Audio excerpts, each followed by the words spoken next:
तसेच नारदकृत पंचरात्र नावक एक तंत्र आहे. त्यात वासुदेवाचे ठिकाणी अंतःकरणाची स्थापना सांगितलेली आहे.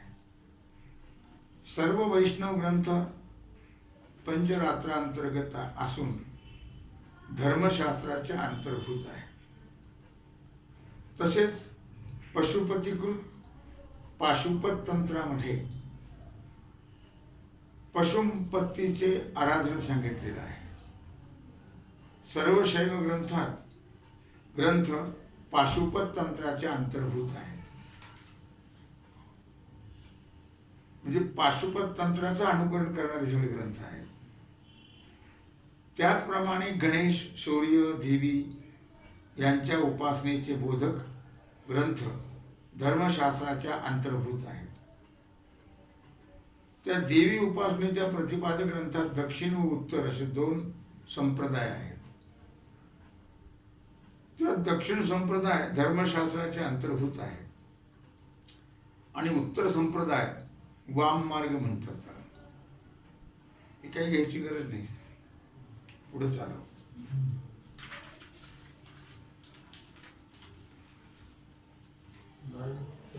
आणि तो शिवप्रणीत आहे, पण धर्मशास्त्रात आणि वेदाच्या विरुद्ध आहे, म्हणून तो अप्रमाण आहे. आता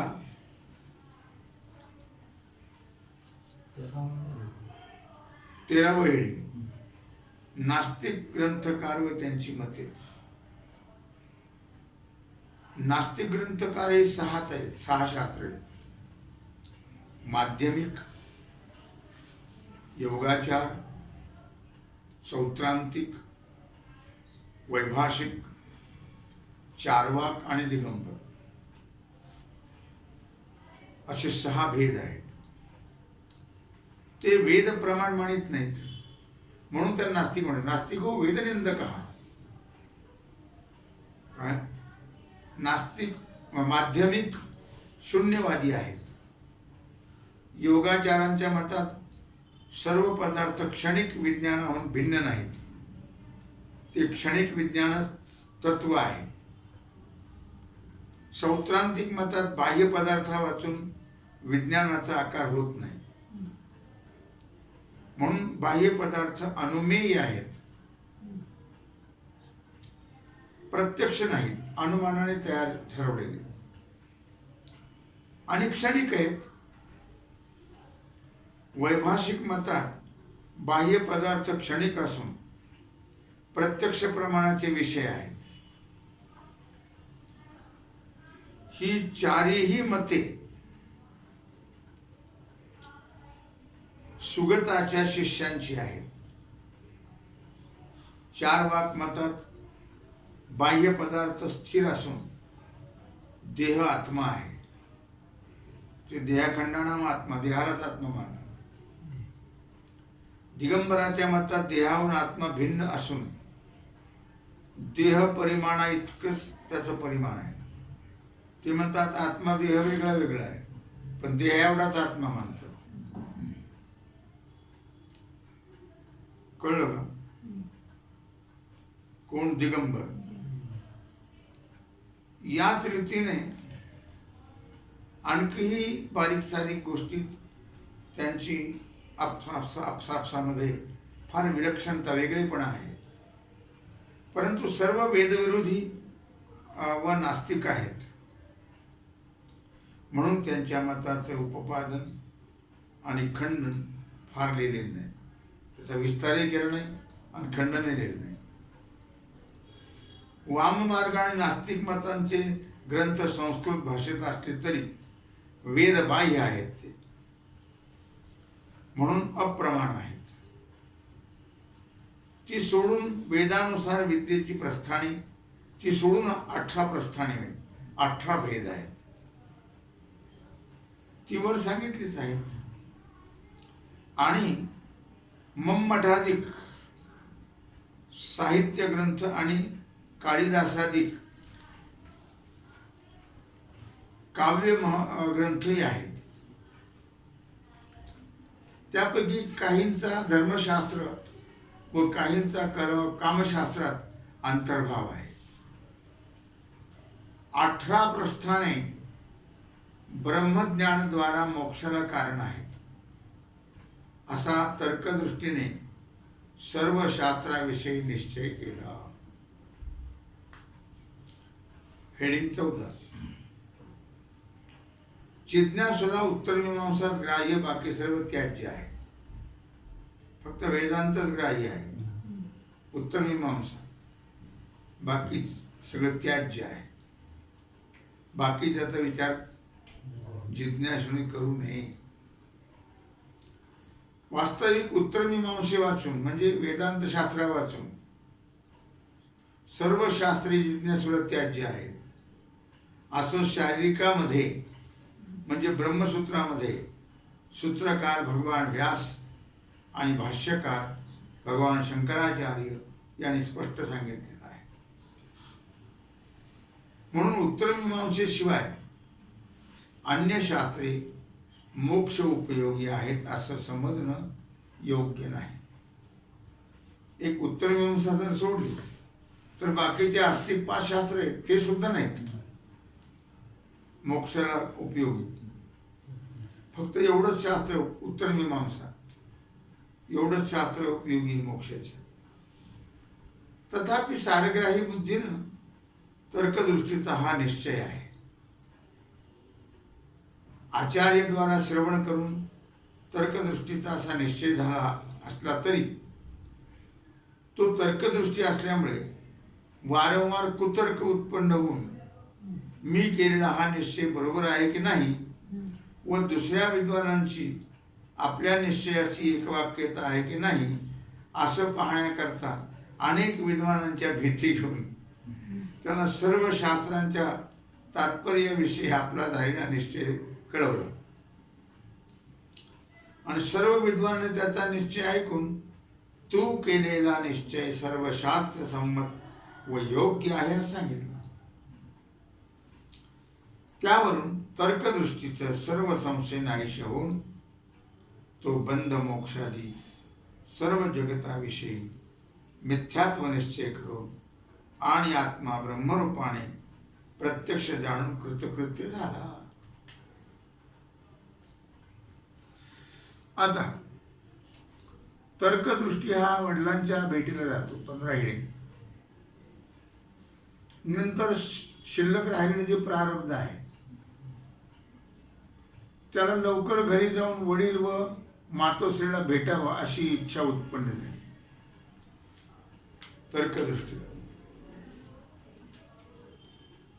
मग तर्कदृष्टी कृतकृत्य झाला असता त्याला पुन्हा इच्छा कशी काय उत्पन्न होईल असं कोणी म्हटल्यास ज्ञानवानाचा सर्व व्यवहार अज्ञानाप्रमाणे प्रारब्ध बलाने होतो.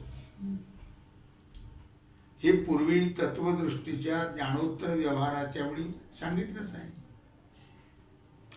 ज्ञानवानाचा व्यवहार सामान्यासारखाच असतो व्यवहार. म्हणून तर्कदृष्टीस प्रारब्ध बलाने इच्छा झाली आई वडिलांना भेटण्याची.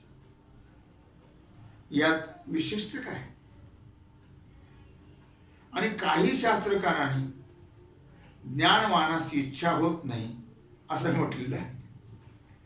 त्याचा अभिप्राय असा नाहीये की ज्ञानवानाचे अंतःकरण पदार्थाच्या इच्छारूप परिणामाला प्राप्त होत नाही म्हणजे इच्छा होत नाही असं नाही. कारण अंतःकरणाचं इच्छा अधिक सहज धर्म आहे. जरी अंतःकरण भूतांच्या सत्वगुणाचं कार्य आहे पंचमहाभूताचे असं मागं पुष्कळ वेळा सांगितलं तरी त्यात रजतम तमोगुण मुळीच नाहीत असं नाही. थोडे असतातच. अंतःकरण हे केवळ सत्वगुणाचंच कार्य असतं तर त्याच्या ठिकाणी चंचलता, कामक्रोधादी रजोगुणाच्या वृत्ती आणि मूढता आदी तामसी वृत्ती या झाल्याच नसत्या. केवळ सत्वगुण असतात तर म्हणजे याचा अर्थ तमोगुण रजोगुण असतोच. म्हणून अंतःकरण केवळ सत्वगुणाचं कार्य नाही, तिन्ही गुणाचं कार्य आहे. कळलं? ते काल एकाने सांगितलं, 3 गुण 3 प्रकारचे आहेत, त्रिपुटी 3 प्रकारचे आहे, आणि सध्याचा व्यवहारही 3 प्रकारचा आहे. मास्क लावा, हात स्वच्छ धुवा आणि अंतर ठेवा. परंतु ते तिन्ही गुण सर्वांच्या अंतःकरणात सारख्या प्रमाणात नसतात, कमी अधिक प्रमाणात असतात. त्या गुणांच्या न्यूनाधिकतेमुळेच सर्वांचे स्वभावही विलक्षण आहेत गुणाप्रमाणे.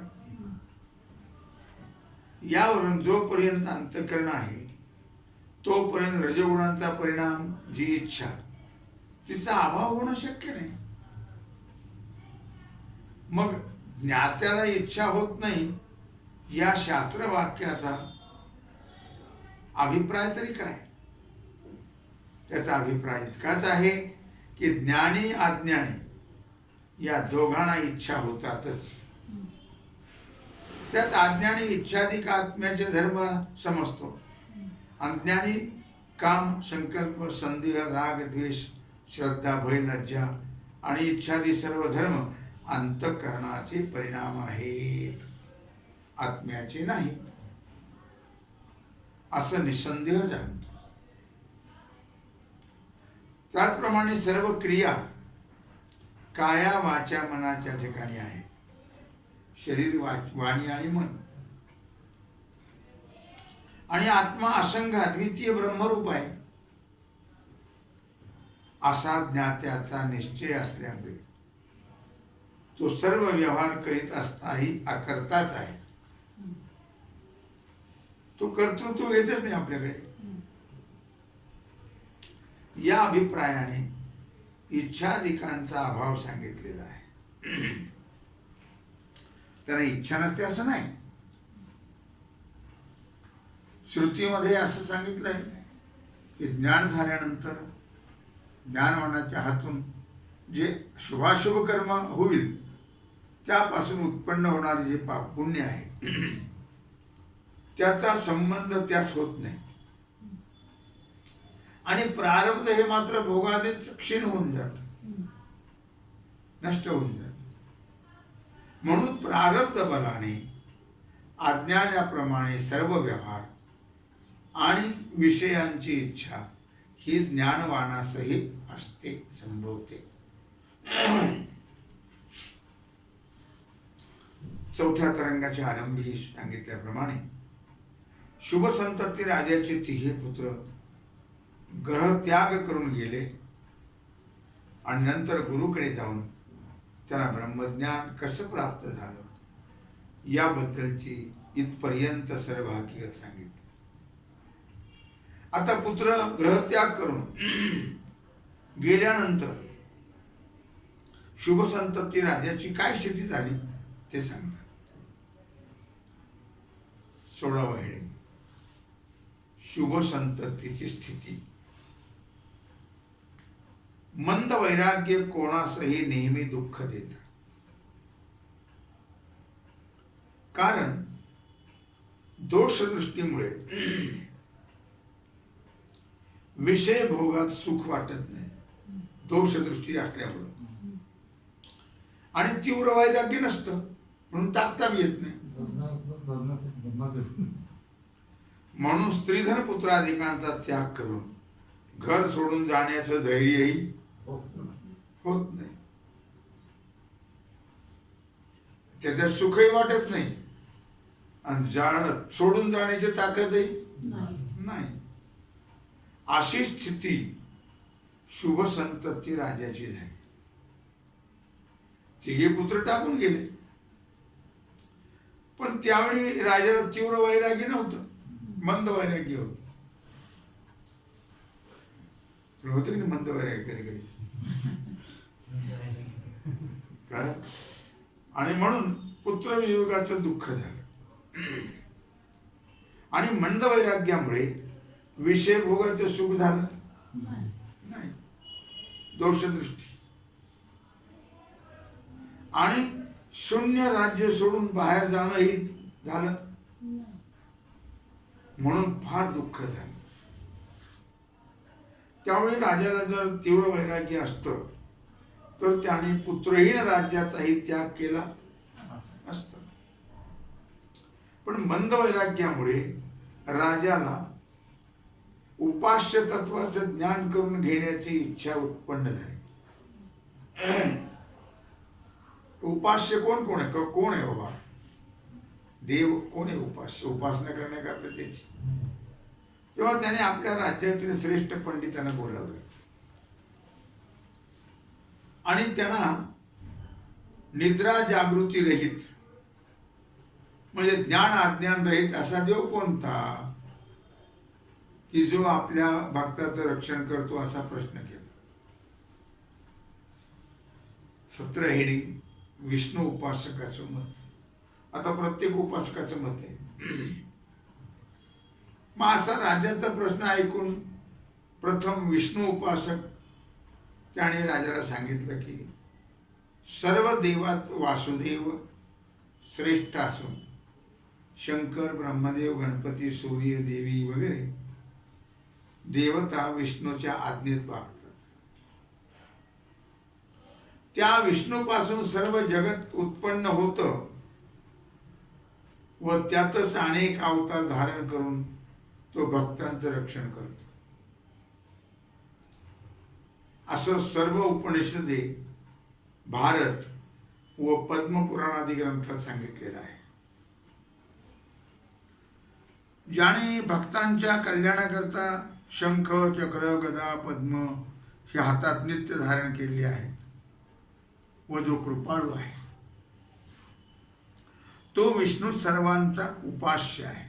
सर्वांना शंकर विष्णूचा उत्तम भक्त आहे. भगवान शंकर म्हणून सर्वांना उपास्य नाही. जो स्वतःच अमंगल शववत असून भस्म आणि डमरू हे त्याचं ऐश्वर्य, तो दुसऱ्याचं काय कल्याण करणार? विष्णू उपासक म्हणतो. त्याचा मुलगा विलक्षण रूपाचा गणपती, त्याचप्रमाणे अतिनिंदित कपट दोषाची खाणी जी देवी, तसेच एकाच ठिकाणी स्थिर न राहता सतत भ्रमण करणारा जो सूर्य, या देवतांच्या ठिकाणी आपल्या भक्ताचं कल्याण करण्याचं सामर्थ्य नाही. म्हणून सर्वांची उपासना टाकून भगवान विष्णूचीच उपासना करणे योग्य आहे. आता 18 हे झालं विष्णू उपासकाचं मत. आता शिव उपासकाचं मत.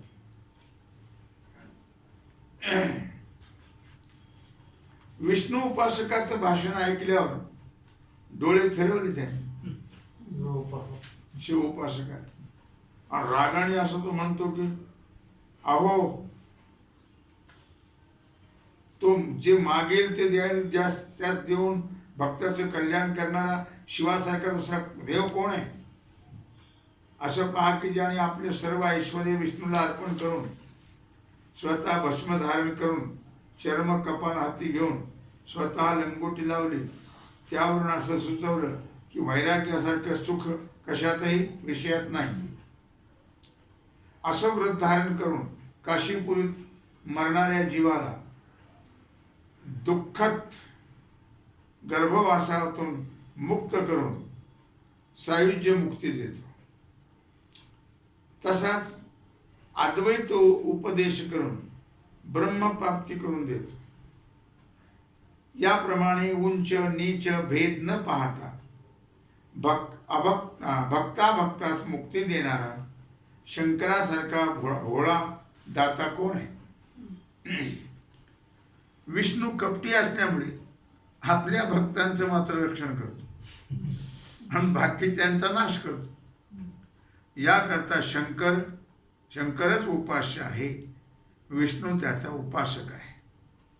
रामचंद्राने रामेश्वराची उपासना केली म्हणून युद्धामध्ये त्यांना यश मिळाले असं स्कंदपुराणात भगवान व्यास यांनी सांगितले. भारत आणि पद्मपुराण हे विष्णूचे श्रेष्ठत्व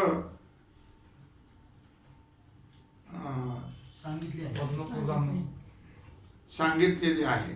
विष्णूचं श्रेष्ठत्व,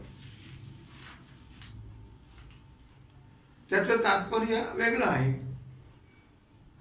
भारतीय युद्धात अश्वत्थाम्याने नारायणास्त्राचा आणि अग्निअस्त्राचा प्रयोग केल्यामुळे पुष्कळ सैन्याचा नाश झाला, परंतु पांडवातील कोणीही मेला नाही. म्हणून अश्वत्थाम्याने रथाचा त्याग करून धनुर्वेद गुरूंचा धिक्कार केला आणि वनात जाऊ लागला. तेव्हा व्यासाने त्याला उपदेश केला की तू धनुर्वेदाचा आणि गुरूचा धिक्कार करू नकोस, कारण अर्जुन आणि कृष्ण हे नरनारायण रूप असून त्यांनी शिवाची फार भक्ती केलेली आहे.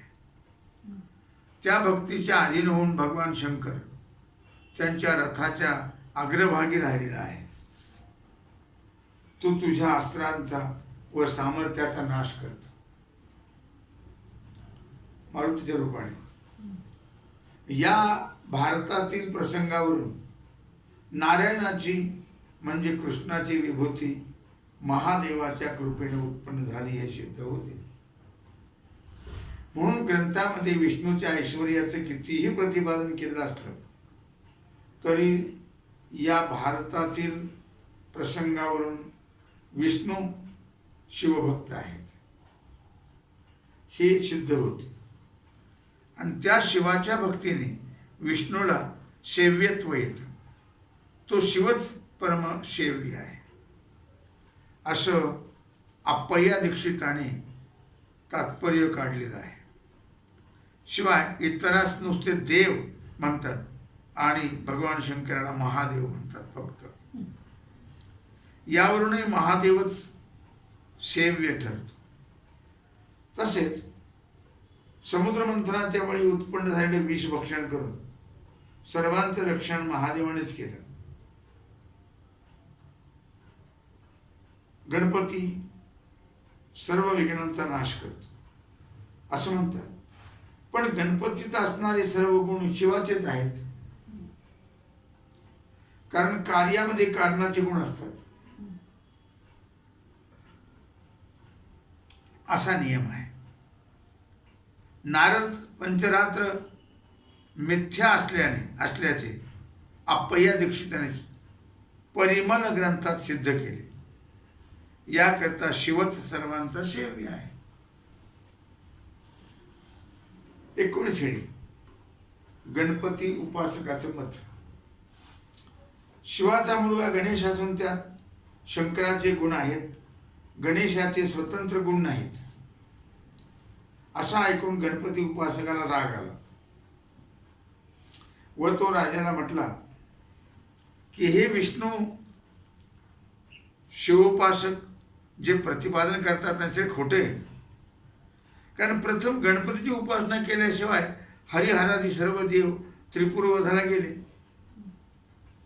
हरी काय पूजा केल्या वाचून, परंतु त्यांचा वध झाला नाही. मग त्यांना पश्चाताप होऊन त्याने गणपतीचं पूजन केलं. त्याबरोबर गणपतीचे कृपेने त्रिपुराचा वध करण्यास समर्थ झाले, म्हणजे त्रिपुराचा वध करू शकले. गणपतीचं महात्म्य भगवान व्यासाने गणेश पुराणामध्ये विस्ताराने वर्णन केलेलं आहे. म्हणून गणपतीच उपास्य आहे. आता देवी उपासकाचं मत. राजा हे सर्व देव शक्ती वाचून प्रेत समान आहे. त्यांनी शक्तीची पुष्कळ उपासना केली म्हणून सर्व देव अधिकारी झाले. विष्णू, शंकर, गणपती, सूर्य यांचे ठिकाणी जी शक्ती आहे तेच भगवतीचं रूप आहे. देवादिकामध्ये तिचा अंश जास्त आहे म्हणून ती श्रेष्ठ आहे. ज्या शक्तीच्या अधिकतेमुळे ते श्रेष्ठ आहेत ती शक्तीच उपास्य आहे. याचा विचार पाशुपत तंत्रात स्पष्ट केलेला आहे. तिचा काली अंश प्रधान असून माहेश्वरी इत्यादी दुसरे अनंत अंश आहेत, म्हणून देवीच उपास्य आहे. आता सूर्य उपासकाचं मत.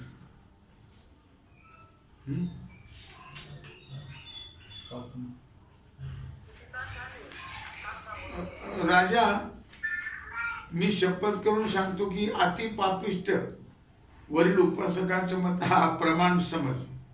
कारण एका भानू वाचून सर्व देव अंध आहेत. भानू म्हणजे सूर्यच सर्वांचं प्रकाशन करतो. दिवा किंवा रत्नादी पदार्थ हे अन्य पदार्थाचे प्रकाशन करतात, परंतु तेही सूर्याचेच अंश आहेत. दुसऱ्याचं हिता करता स्वतः सारखे भ्रमण करणारा सूर्याशिवाय दुसरा देव कोणताही. सर्व वैदिक कर्म कालाधीन आहे.